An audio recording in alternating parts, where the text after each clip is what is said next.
explaining the upcoming home crash. All right, folks, let's chat about the U.S. housing market, a real roller coaster over the past few years. For 41 straight months, home prices have been on a seemingly unstoppable climb, creating a tricky situation for house hunters and a dream scenario for those playing the market. From February 2019 to June 2022, the Case-Shiller Index, which is kind of like the temperature gauge of housing prices, shot up by a jaw-dropping 51%. In some hotspots like Seattle, the increase was even crazier, soaring over 100%. This unprecedented boom has left many scratching their heads, wondering if we're on the brink of a massive bubble, similar to the early 2000s. So, where are we heading? YouTube, Wall Street, and pretty much every finance platform is abuzz with debates. You've got folks on both sides of the fence, armed with all sorts of stats and theories. But let me tell you, there's one chart that cuts through the noise better than anything else I've seen. It's the Case-Shiller Index, but with a twist. It's filtered by year-over-year change, going all the way back to 1987. Picture this chart as a big, colorful storybook of American real estate, stretching over 35 years. Now, this story is divided into 5 chapters, each with its own twists and turns. We started in the early 90s, which was kind of a tough time for house prices. Think of it as a rough patch where prices went down instead of up. Especially in places like Los Angeles, homeowners weren't too happy because their house values took a hit. Then, as we turn the page to the next chapter, things start to look up. We're in the golden age, from the early 90s right up to the early 2000s. This was a great time for the housing market.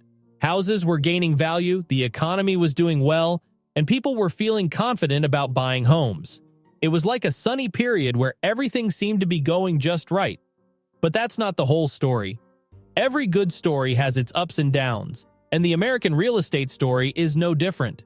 We've got more chapters to go through, each with its own unique part of this long, unfolding tale. As we entered the 2000s, it felt like everyone suddenly wanted a slice of the real estate pie. This enthusiasm turned into greed, inflating the housing market to crazy levels. Picture this. Home prices were skyrocketing, and it felt like they would keep going up forever. But by September 2005, reality set in, and we started sliding into what's now known as the Great Financial Crisis. This wasn't just a small bump. It was a 7-year stretch where the real estate market was pretty much dead in the water. Fast forward to after 2012, and it's like the market woke up from a long nap, with housing prices slowly getting back on their feet. Then something big happened in March 2020. The market shifted into high gear like a car on the freeway, with home prices jumping a whopping 20.7% in a year. It was a wild ride, but then, come May 2022, things got shaky. The housing market hit a snag, and for the next 7 months, we saw the growth rate slipping down. This got a lot of smart folks scratching their heads, wondering if we're on the edge of another big crash. It's like watching the same story unfold again and again. The market crashes, then it picks itself up, prices start soaring, and bam, it crashes again. It's this never-ending loop of highs and lows that keeps everyone guessing what's next. Here's the thing about the current housing market. Lots of people are saying, hey, there won't be a crash because there just aren't enough houses for sale. But hold on a minute. Let's dig a bit deeper. The big picture across the country might show that there aren't many houses up for grabs. But if you look closely, it's not the same everywhere. Let's take a little trip down memory lane to the last major housing crash in 2008. Back then, cities like Phoenix and Las Vegas got hit really hard. They were the early warning signs, kind of like those canaries in old mines that alerted miners to danger. These cities started showing signs of trouble way before the rest of the country caught on. Now, why is this important? Well, it shows us that not every place is the same. Some areas might be fine for now, but others could already be showing signs that things are going south. It's kind of like when some clouds start gathering on one side of the sky. It might be sunny where you are, but those clouds could be heading your way, bringing a storm with them. So even though the overall number of houses for sale might seem low, don't be fooled. In some spots, the market could already be cooling off.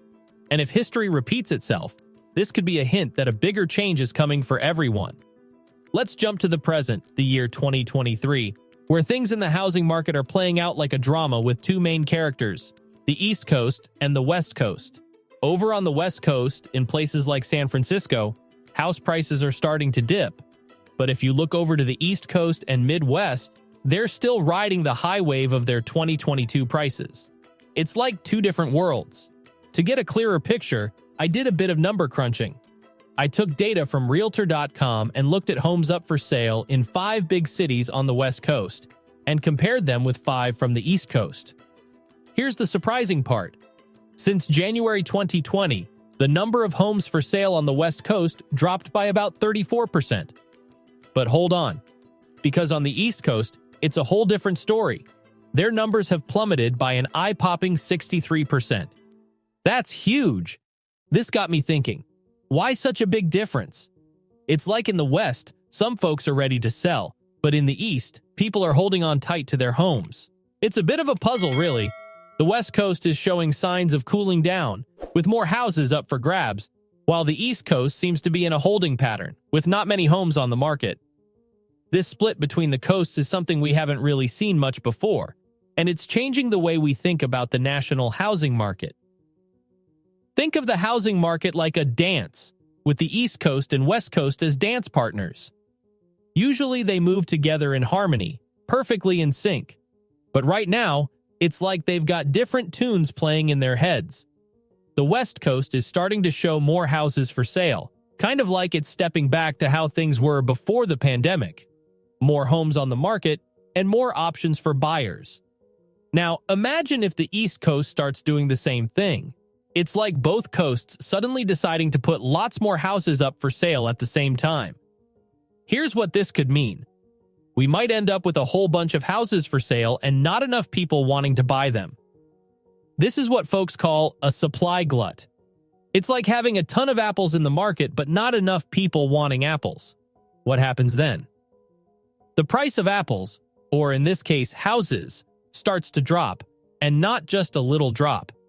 We could see prices really start to slide downwards. That's the scenario we might be looking at if both coasts keep moving in this direction. So, what's the verdict? As we step into 2023, let's talk about where the housing market might be heading.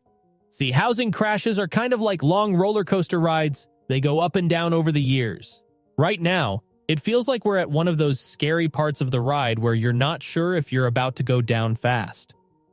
A lot of folks have been saying, hey, there aren't enough houses for sale, so prices can't crash. But things might be changing quicker than we thought. Here's the deal. On the West Coast, there are signs that the market is starting to shake, kind of like leaves rustling before a storm. Houses are piling up for sale, and that's a clue that prices might start dropping. And guess what? This summer is going to tell us a lot. It's like the big test to see if this trend keeps going or if things settle down. So, in simple words, we're at this tricky spot where things could go either way. Will the housing market keep climbing, or are we about to take a big dip? This summer is going to give us some real clues. It's all about watching and waiting right now. As always, hit that like and subscribe button if you found this interesting. And drop a comment below.